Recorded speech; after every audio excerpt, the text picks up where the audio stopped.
ദൈവിക സംരക്ഷണം എപ്പോഴും ദൈവം തൻ്റെ മക്കൾക്ക് വേണ്ടി കൽപ്പിച്ചാക്കിയിരിക്കുന്നു. അത് നാം ചിന്തിക്കുന്നതിനേക്കാൾ വിചാരപ്പെടുന്നതിനേക്കാൾ ശ്രേഷ്ഠവും ഉന്നതവുമായ നിലകളിൽ ദൈവം ഒരുക്കി വച്ചിരിക്കുകയാണ്.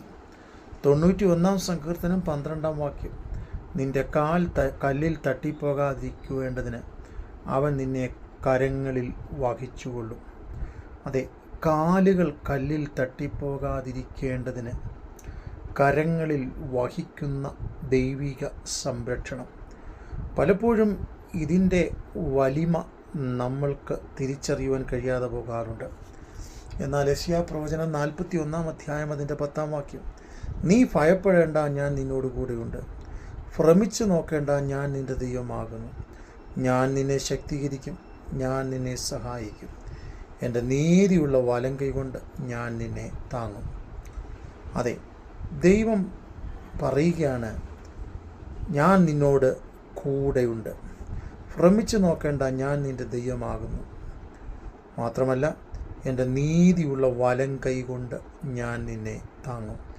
അനർത്ഥം വരത്തില്ലെന്നല്ല, വരുന്ന സാഹചര്യത്തിൽ ദൈവിക സംരക്ഷണ വലയത്തിൻ കീഴിൽ ദൈവം തൻ്റെ ഭക്തന്മാരെ പരിപാലിക്കുന്നു. ദാവീദിൻ്റെ ചരിത്രം പഠിക്കുമ്പോൾ വ്യത്യസ്ത സാഹചര്യങ്ങളിൽ ദാവീദ് പറയുകയാണ്, ഞാൻ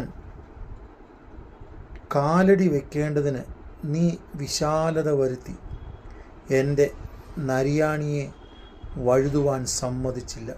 18 സങ്കീർത്തനം 36 വാക്യം, അവൻ എൻ്റെ കാലുകളെ വലയിൽ നിന്ന് വിടുവിച്ചു. 25 സങ്കീർത്തനം 15 വാക്യം, എൻ്റെ കാലുകളെ ഒരു പാറമേൽ നിർത്തി എൻ്റെ ഗമനത്തെ സ്ഥിരമാക്കി. 40 സങ്കീർത്തനം 2 വാക്യം. അതെ, ജീവിതത്തിൽ ഇടറിപ്പോകാമെന്ന സാഹചര്യങ്ങൾ പലപ്പോഴും വരും. മനുഷ്യരെന്ന നിലയിൽ നാം പലപ്പോഴും ബലഹീനരാണ്. നമുക്ക് പലപ്പോഴും സ്വാധീനിക്കാൻ കഴിയാത്ത ബലം കുറഞ്ഞ സാഹചര്യങ്ങളിലേക്ക് നാം വീണുപോകും. എന്നാൽ നിൻ്റെ കാലുകൾ വഴുതുവാൻ അവൻ സമ്മതിക്കത്തില്ല. നിന്നെ കൈകളിൽ വഹിക്കുന്ന ഒരുവൻ എന്നും നമുക്ക് വേണ്ടി ജീവിക്കുന്നു. അതെ, നമ്മുടെ ജീവിതത്തിൻ്റെ എല്ലാ അർത്ഥത്തിലും എല്ലാ വഴികളിലും ദൈവിക സംരക്ഷണം വ്യക്തമായി നമുക്ക് അനുഭവിക്കാം. ദൈവിക സംരക്ഷണം നമ്മോട് കൂടെയുണ്ട്. ദൈവം നമ്മെ അനുഗ്രഹിക്കട്ടെ.